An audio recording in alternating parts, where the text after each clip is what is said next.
बिस्मिल्लाहिर्रहमानिर्रहीम। असां वटि अजीब सिस्टम आहे तइलीम खाते में। असां वटि अॻे हिकिड़ो सुपरवाइज़र हूंदो हो। तइलीम खाते जी हर पढ़ाई जो अमल बहितरीन थींदो हो। छा सबबु आहे?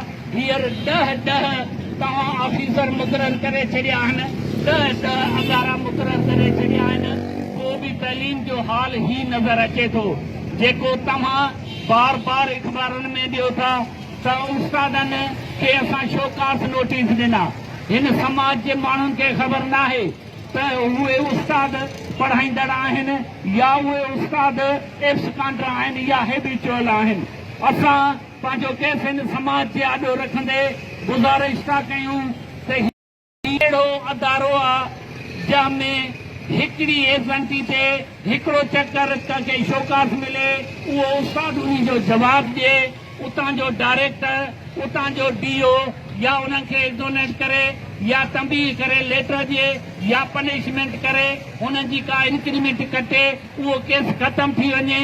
लेकिन बायोमेट्रिक सिस्टम हेठि अजीब तमाशो लॻल आहे त अॼु ॾींहं ताईं हर उस्ताद 3 खां 5 हाज़िरियुनि ताईं ही केस विड़ी चुको आहे। हर हाज़िरी में उन्ही खे पनिशमेंट ॾिनी थी वञे, उन्हनि खां रुश्वत वरिती थी वञे। पर वरी जॾहिं नयूं लिस्टूं निकिरनि थियूं त वरी उन्हनि उस्तादनि जा नाला आहिनि त ही एप्स कांड्रा आहिनि। पहली ख़ुदा जो ख़ौफ़ कयो।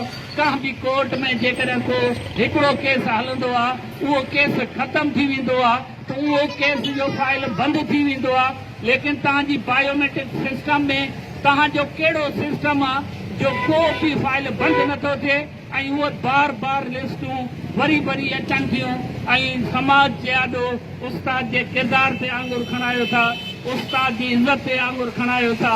असां सम्झूं था तव्हां ही उस्तादनि सां चङाई कोन था कयो, तइलीम खाते सां चङाई कोन था कयो ऐं तव्हां ही दुश्मनी था कयो। बायोमेट्रिक सिस्टम जो निज़ाम ई हींअर धरम भरम आहे, तबाह आहे, बर्बाद आहे। तव्हां कॾहिं बि कंहिं शुभाशी माण्हू खे सज़ा न ॾिनी आहे, पर हर उन पढ़ाईंदड़ माण्हू खे ॾिनी आहे जंहिं 10 मिंट देरि कई हूंदी या जंहिंजी मोकल पई हूंदी उहा न चढ़ियल हूंदी। तव्हां सिर्फ़ु सज़ा उन्हनि खे ॾियो था, उन्हनि खे पनिशमेंटूं ॾियो था जंहिंजी सख़्तु लफ़्ज़नि में मज़बत थी कजे। ऐं असां पंहिंजे दादू टाउन तरफ़ां हिननि उस्तादनि तरफ़ां पुरज़ोर मुतालबो था कयूं त बार बार उस्तादनि खे शोकास नोटिस ॾियणु बंदि कयो। पंहिंजा सिस्टम सुधारियो। उस्ताद इत्तेहाद